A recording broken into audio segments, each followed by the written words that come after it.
G'day everyone, I'm Jazza and I am no stranger to murals. Particularly, I like a visual representation of something that matters or that you want it to remind you of. You see, I come in and out of that door about 50 times a day. And maybe I'm really excited, or maybe I'm like just frustrated or stressed or tired. Point is, this door and the entryway into where I make my stuff feels like a missed opportunity. And I thought it'd be fun to make a door that is a visual reminder, that serves a purpose. Plus, I thought it'd be a really cool video and process to share with you guys. So we're gonna start digitally in Photoshop and with the Canvas 22.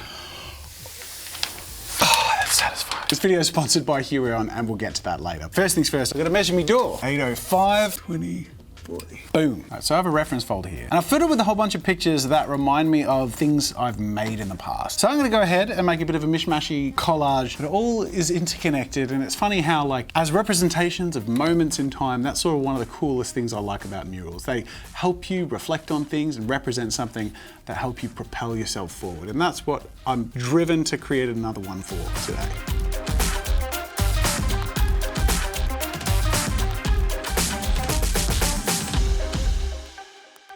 Now, the funny thing is, right up until the last 10 minutes of compiling my my collage, I wasn't sure about the concept. I mean, I had this, which is just like, I don't know, it just wasn't doing it for me. It just felt a bit mishmashy. And then in the last 10 minutes, I slapped in like a random stock image, sort of comic book page splat of color.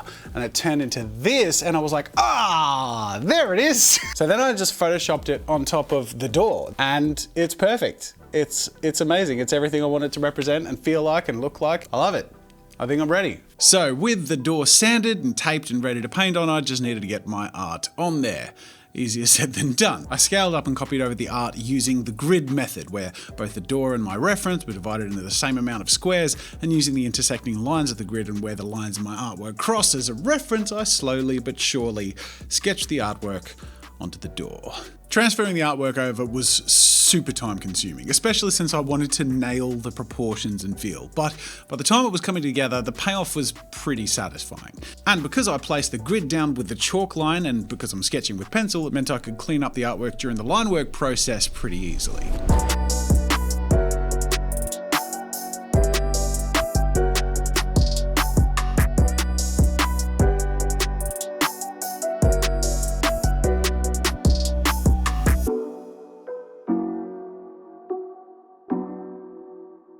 So I'm on the right track, and I know this because the time I made my other mural the same way, did the grid, did the drawing in the old studio, I kept coming in outside of like work hours and just looking at it.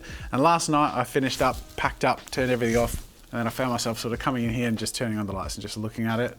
Just having that moment of like, oh, I made that. I like that. That's what I wanted. That's what I want to feel when I walk through the door, and when it's done, I made that. I like that. That's the place where I make stuff that I like. That's what this is all about. Okay. I drew the outlines of the whole piece with a Sharpie. Now, these aren't super careful lines as I would paint over them, but I needed something dark and solid enough to follow in the painting process, and it would show through the paint so that I could, of course, reference them with the proper line work later. As the lines went down, it was just really cool to see it come together and made me feel like the final piece would make me feel the way I wanted it to. To be honest, this is a selfish project. I am making this for me.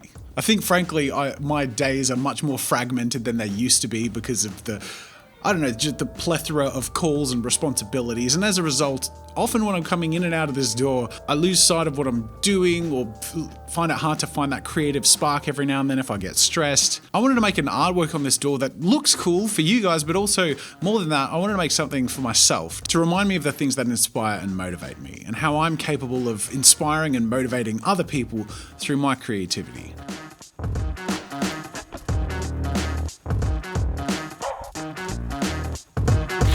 So I've done a bit of swatching because I have a whole bunch of Posca pens, Posca markers. I've never used Posca paint pens before, but in theory, they will make the whole process of painting the door a lot quicker because it'll be like just drawing on with the paint. I know I sound like a noob here because a lot of people have been using Posca markers in the last while, and I'm late to the party, but they seem pretty cool. So I'm hoping I'll get like 80% there with the colors I have. I have quite a few, but I'll probably just have to, you know, mix the other ones with paint and use a brush. like a caveman. Why use archaic methods when you can live in the future and use the height of technology? Which is why I'm glad this video is sponsored by Huion. Ooh! Come on, that was a good one. That was good. Yeah. The Canvas 22 is one of the top of the line tablets you can get today, top specs and super affordable. To give you context, when I started doing digital art and I got my first display tablet, it cost me $1,300. And now a tablet double the size and just way better in every way is under $500. So until the end of September, you can get a further 5% discount on the Canvas 22. So click the link in the description and check out the Canvas 22 and get that discount for the limited time. The Canvas 22 has the Pentec 3 pen with much more ergonomic nib and 8,192 levels of pressure sensitivity. The device has USB Type-C connection and you can even connect it to your mobile devices or your laptop directly just with a USB-C cable. With full HD resolution, tilt support, high color gamut, anti-glare film, and it comes with a stand, but it's compatible with your own stands or boom arms. Oh my God. A huge thank you to Huion for sponsoring this video. We're going to experience this together for the first time. I'm just going to do the Jazza avatar head. I don't know how off the colors are going to be. They're off from my illustration, but they might work perfectly on the door. If they're too far off, I'll mix the colors myself. But I'm just going to put down all of the defaults as close as I can with the Posca pens and see how much I need to make up the difference. You have to shake them before you use them. Don't be weird.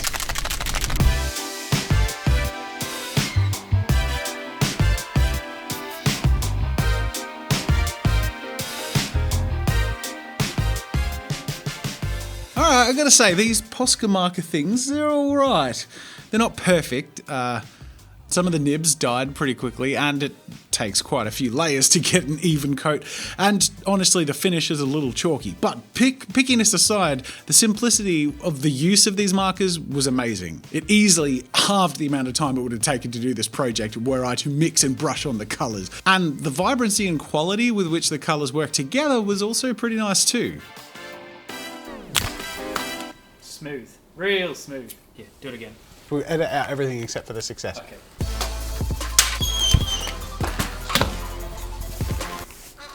Let's go.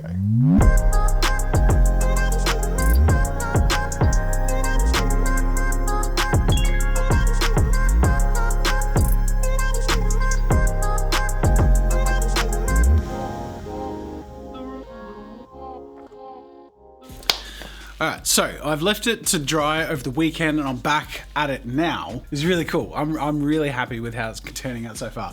But a couple of problems. One, there is a streakiness that comes from the Posca markers. I'm hoping that's just because it's the first layer. So I'm going to do a couple of coats of all the colors. Two, I don't have all the right colors.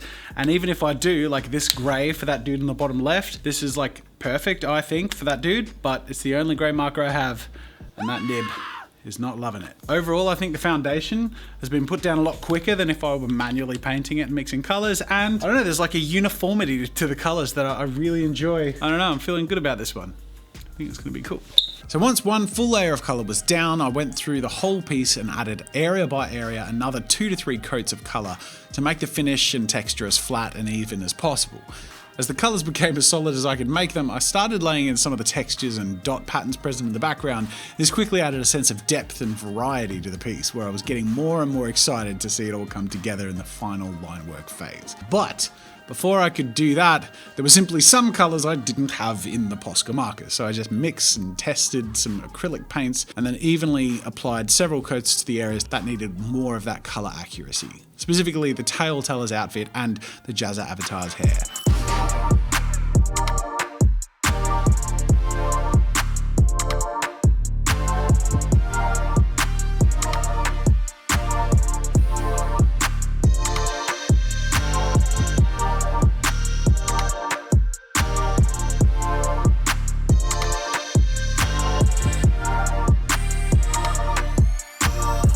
It was time to tie it all together with my favourite stage, the line work.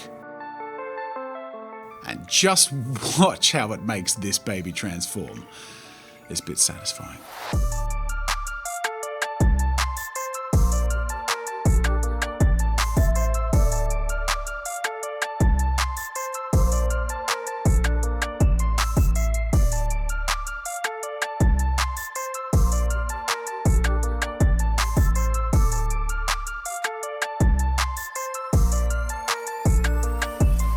Starting from the top, this is a Blood Angel Space Marine. Anyone who remembers the old mural will recognise him. He's an homage to that old mural, and having also rediscovered my pastime passion for miniature painting this year, I'm more enthusiastic about Warhammer 40k than ever. But most of all, he's there as a reminder that when I started this channel 8 years ago, I actually sold my entire Blood Angels collection, which I'd collected through my childhood and carefully painted and painted over because I needed the money. And that $500 at the time was enough to keep me out of debt and enabled me to keep this channel going. And keeping this dude on that door is a reminder of the sacrifice and how that paid off. And though I let go of a very personal collection to me many years ago, its legacy lives on because I get to do what I do for a living because of sacrifices like that.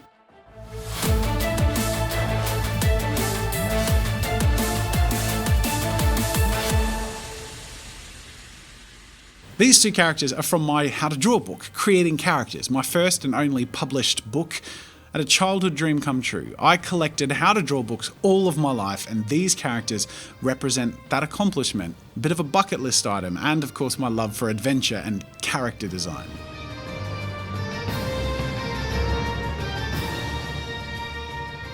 This is Larry. He was the main character of a series I created when I was 19 and represents my pinnacle of years of learning animation and making flash games and animations.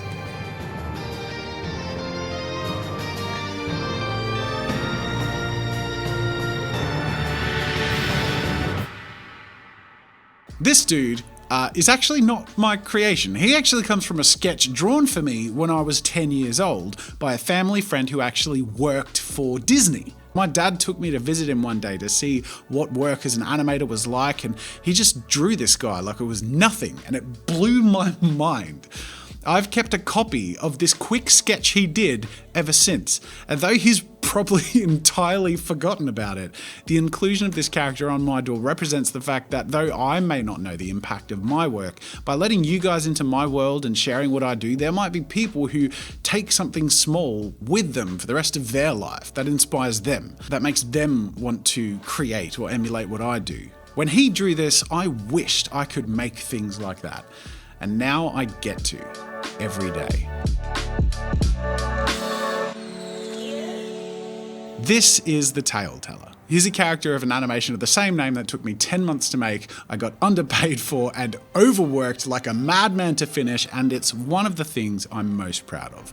It's the result of 10 months of pouring my soul into something. And in a funny way, I kind of feel like the Tale Teller, in that the story I told didn't necessarily spread far and wide or win awards, but I created and shared something that really mattered to me, and many of the people who watched it told me that it really mattered to them, and that is what art should always aspire to be.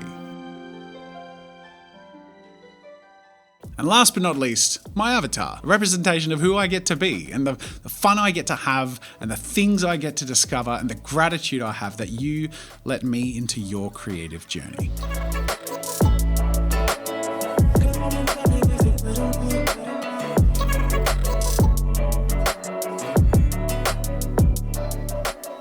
This is my door. And I'm a corny guy, so I'm going to call it my dreams come true door. It's a reminder that every time I go through it, I'm lucky enough to make the things I make for you and for me.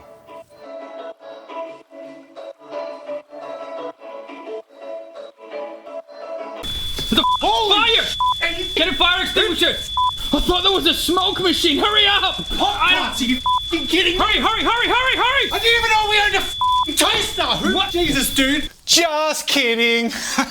we joke. I like to have a laugh. In all seriousness, I hope you have not only enjoyed this video, but you like the end result. I love the end result, and I'm just so happy with it, which is really cool, because when I approached this project, it had two purposes. One, entertain you and make something you like to see, but two, and probably more important with a selfish project like this, make something that serves a long-term purpose of lifting me up and making me feel happy. And I'm finding myself like glancing at the door and like double taking and going, ha, so yeah, it does that. I hope you'll forgive the fairly selfish nature of this video and project in general, because I've focused so much on making stuff you guys love. I haven't rewarded myself with reminding myself of the things that I love and that I'm really proud of. And I'm really glad that I spent the time to make this. And I hope you enjoyed it. Thank you for watching. Make sure to subscribe for more fun with art and creativity. Anyone who's been around here for a long time will have been here through a lot of this stuff, and there's a lot more to come. But in the meantime, there are more videos over there you're bound to enjoy.